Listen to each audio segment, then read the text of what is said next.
Hello. तो चलिए sound master थोड़ा सा माइक आवाज बढ़ाए।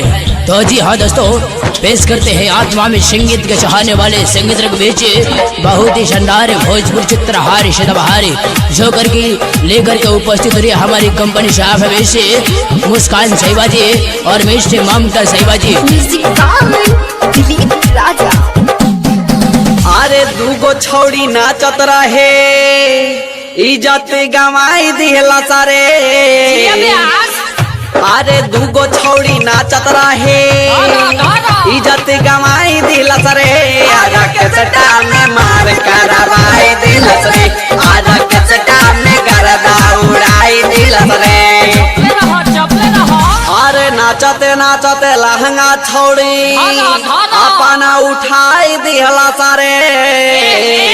अरे नाचते नाचते लहंगा छौड़ी अपन उठाई दिलत रे। आरा के सटा में मार करवाई दिलत रे, आरा के सटा में गर्दा उड़ाई दिलत रे।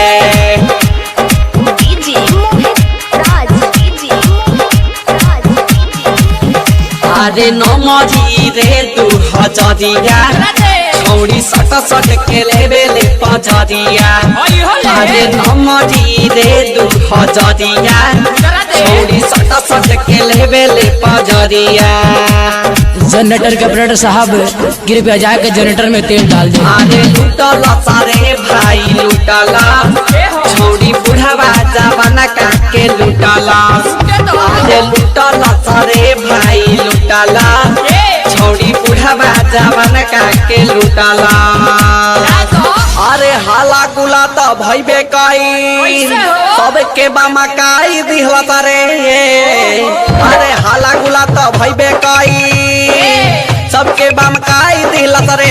आरा के सटा में गर्दा उड़ाई दिहला तारे, आरा के सटा में मार करवाई दिहला तारे।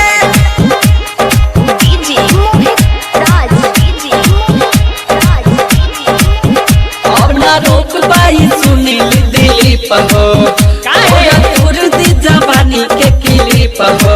छौड़ी नाचत रहे रे, छौड़ी नाचत रहे रे। चढ़ गइल दीप रंजने साटे जप, चढ़ गइल दीप रंजने साटे जप। अरे शांति माहौल बनावे खातिर अलाउंस कराई देला सारे।